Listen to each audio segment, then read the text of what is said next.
Those who become are those who never settle. They know that there is always a better and greater version. Believers, in times of adversity, remember to anchor your faith in God's unwavering love and promises. Trust in His divine plan and find strength in His presence. May this message serve as a source of encouragement and reaffirm your unshakable relationship with Him. Remain blessed as you listen.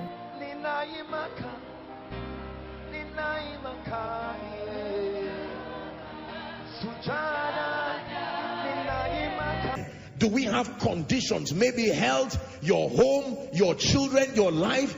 What then is the problem? Psalm 74 from verse 9. I found a very powerful scripture. Please pay attention. God is speaking to us now. He said, we see not our signs. There is no more any prophet, neither is there among us that knoweth how long. How long this situation? How long will I continue in this situation of misery and poverty and attacks and pain? We do not see the signs that tell us the end has come. Next verse. Oh God, how long shall the adversary reproach?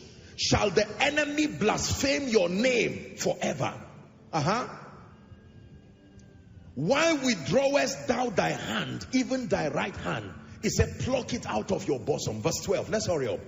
For God is my King of old, working salvation in the midst of the earth. It means I know that you can do this. It is within your power to change my story, turn my life around, give my family a miracle. Your salvation and your works is not something I am in doubt of. Next verse. Thou didst divide the sea by thy strength. Thou breakest the heads of the dragon in the waters. Reading to 2014. Thou breakest the head of Leviathan in pieces and gave him to be meat to the people inhabiting the wilderness.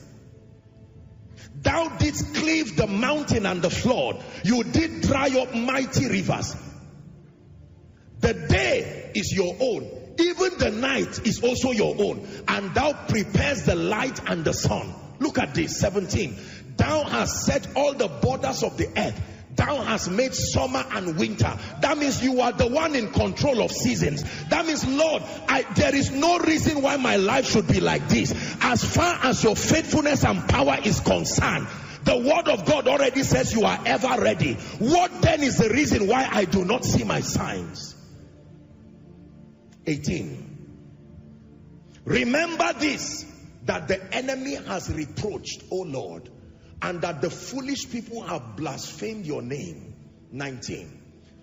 Oh, deliver not the soul of thy turtle dove unto the multitude of the wicked. Forget not the congregation of thy poor forever. The last verse. It says, have respect. Have respect unto the covenant.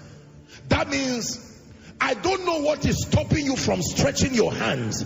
I don't have a right to question you, but I know how you operate. Have respect unto the covenant, for the dark places of the earth are the habitation of cruelty. You know what was happening to the psalmist?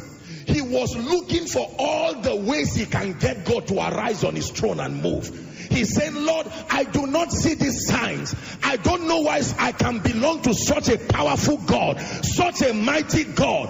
One who gives children, yet I'm barren. One who can open doors, yet I'm stagnated. He said, I do not see my signs. But Lord, I do not forget. You parted the Red Sea. You are still a great God. I do not doubt your ability. What can I do that will get you up from your throne to arise and visit me?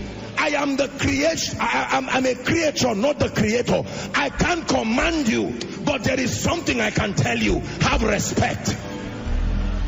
Have respect unto the covenant. The only thing I can invoke that can make you arise is your faithfulness. Remember, you do not change. Remember, you are not a man.